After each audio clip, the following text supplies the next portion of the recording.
An image of a crucified man appeared on this cloth centuries before photography, and after decades of testing, nobody can agree how it was created. Let's get into it.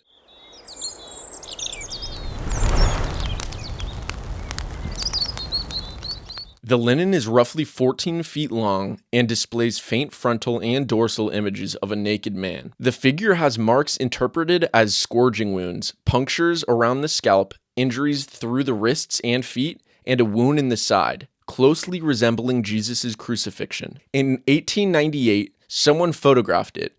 When he developed the negative, the faint image transformed into a detailed, lifelike face. But then scientists discovered something even stranger.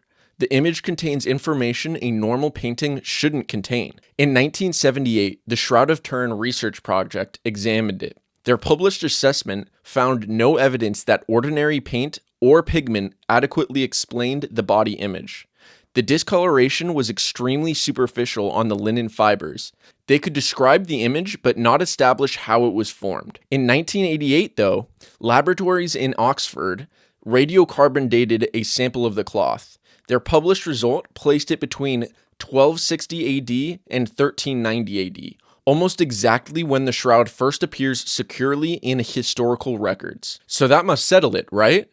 Not quite. Authenticity advocates argue that the carbon-dated corner may have contained repair material or contaminants and therefore may not represent the entire cloth. A newer X-ray scattering analysis found aging compatible with approximately 2,000 years ago.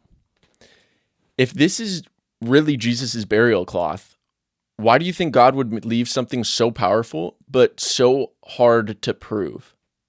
I don't know how hard it is to prove. I mean, you said that no one really can explain how the image was created. So why isn't this huge news? Well, I mean, I guess by so hard to prove is it might be such a foundational and big thing to Christians, but there's always the plausible deniability of it. And that's the part that I guess I'm getting at there. I don't know how plausible it is. It seems like if something is that difficult to create, that, and especially that it's so old, it's got to be supernatural. Yeah. It's got to be something that was beyond what we could have done. We probably couldn't do it now. Well, that's actually what science today says. We couldn't recreate it. Maybe that's just because we don't know how it was specifically made, but we can't recreate it today. And it seems like the Christian view, or what people like to think about it, is during his resurrection, he must have shown some sort of light, and that light imprinted onto the shroud itself. Yeah. Yeah. But this is a fascinating part of history that people have for Christianity. I think it's really the shroud that he was buried in. And I think that there's no explanation. There's no earthly explanation about how this was created. It's really amazing. It's fascinating. So here's another thing that I learned, and I don't know where you got your information, but I've seen another video that said that there is 3D information encoded in it because the shroud laid around his face. Mm-hmm. So it's not perfectly flat like a picture would be. It's really quite amazing. I did go through that, or I read that through my research. I actually had it part of what I was going to say, but I just didn't want it to go on for too long. Yeah. But yeah, that part I didn't fully really understand how. But that, now that you mention it, that does lead so much credibility to it, because unless it was made using a sculpture of some sort, then how would that 3D image, or how can they 3D, how do they know that there's a 3D image to it without it being something that was over a person? I mean, they said it could have been a sculpture, but how would a sculpture show the wound marks unless they sculpted a Jesus and then wrapped it in it right around his death? It does seem like it really is from Jesus' resurrection. I think it is. I really think it is. And I think it's so amazing. I mean, there's so much information about it. The fact that there's such a thin layer of the image, they can't reproduce that. I've heard. Now, so if they can't even do that yet, it's just barely on the cloth, but they can see it, and it's a negative image. It's like it's not a picture. It's like the negative. Yeah. So back then, they wouldn't even know what that is. They wouldn't know how to create anything like that.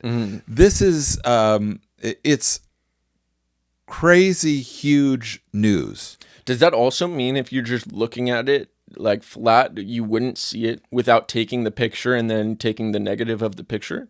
Right. Well, you would see it, but it wouldn't. It really comes to life when you look at the reverse image of it. Yeah, and that's part of what I said in the beginning. Is like it really is something that is fascinatingly complicated to produce. Like it's not something that, especially if it was made for a or someone made it because they believed in Jesus and they just wanted more. I don't know, something to remember him by or something. Who would have done that? I don't. Well, not only. No, I think that's not even the question to ask. I think the question is, how would they have done that? They couldn't have done that. They like some people. When I was researching this, their, I guess, response to that is they could have made a sculpture to the 3D part. They could have made a sculpture of Jesus, but that really, like, that would be in and of itself back then a masterpiece. Like for them to create a such a human looking person and as a sculpture, and then have that being applied to the thing.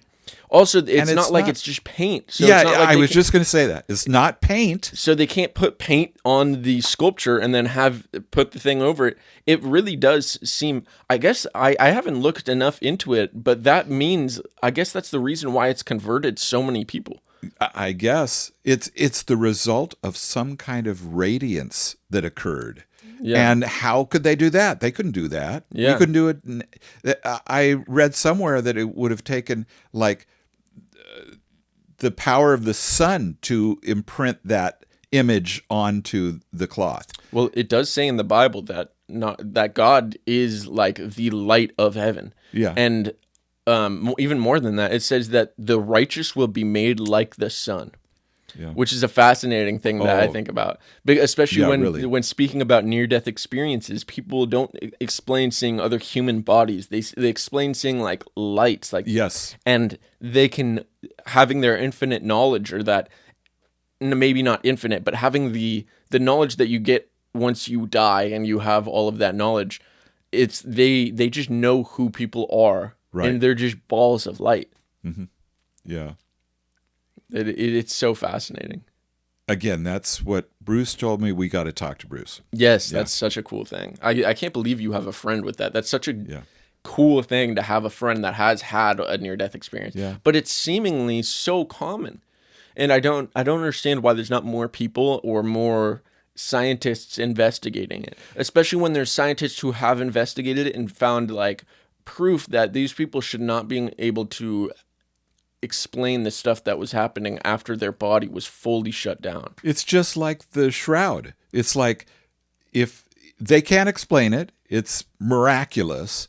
And but on the other hand, it kind of proves, or it kind of leans toward proving Christ did exist. This is not a fairy tale. It really is true. And a lot of people really would not want that out. But it's more than that. It's actually, you could take it a step further, because since we do know how it's not a painting, it's not just specifically bloodstains, although they did do tests on it and found bloodstains on it. It's more than that, because it proves not only that he existed, which historians already fully believe that he existed, and it's more than that because it means that something happened after he was dead that caused that image to be imprinted. Yeah. So it's more of a proof of his resurrection than anything else that we have. And it's not like this information just came out. No. This has been out for a while. why is this not broadcast everywhere? Especially the fact that they have been studying on this for decades. Yeah, oh yeah, and since the 70s. they haven't been able to prove that it's not true, or it's not authentic, rather. So yeah. if it's not even provable, especially by today's technology, like we can do pretty crazy things with technology today, how can we not prove or even figure out how this was made? It doesn't make that sense. alone says there's something. I mean, there's what other thing? I mean, maybe the pyramids you can't. Yeah, they don't know. But that's also so much older and we don't have like I guess a tie back to when they were made. So if we have no idea when they were made, then that's more complicated for us to figure out. That's far more complicated for us to figure out than something 2,000 years ago, where we like have history of what people were doing 2,000 years ago. Right. So that I feel like is a far bigger mystery that would be harder to figure out. And a lot of people have theories on it, but this should be something that should be provable by today's standard. It should be falsifiable. It can't be. Yeah. That says a whole lot. And I've always like heard about it, and before doing research and figuring out and like even talking about it with you, because even doing the research, it's like, okay, they found this out. But yeah, when we talk about it and figure out they should be able to falsify this, they don't know how it was made. They've at one point thought, oh, okay, it's got to be false. It's dated back to the 1400s-ish AD. But then they did another scan and figured out, oh, it's actually probably roughly 2,000 years ago, and that part was just a repair of it. It's mind-blowing. Yeah. Also, who do you think took the shroud to begin with, right after Jesus' resurrection? And how is it preserved this long? It seems like it's almost something that God planned to be done. Yeah. Like, we're going to leave this just as more evidence for the resurrection. Mm-hmm. But it's interesting that he would leave something so powerful, but also so plausibly deniable. Yeah. I don't know what part of it could be denied. Just what it seems like there's way more evidence that it is truly what he was buried in, rather than this is just some cloth that someone, I agree, but I guess I mean what I mean by that is, since the evidence points to it being at least unfalsifiable. Yeah. Then I feel like it's such a powerful statement. I guess, I mean, anything would be plausibly deniable if you just don't want to investigate it. Yeah, you don't want to believe it. Yeah. Yeah. It's an amazing... Because we kind of hear this stuff from other people, I guess is what I'm getting at. You hear about it.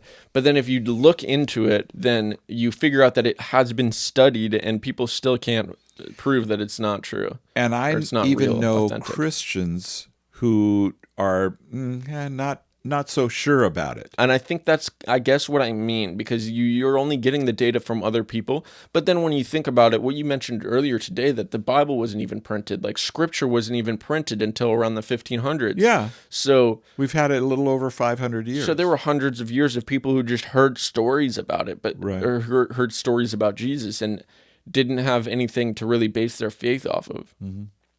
Yep.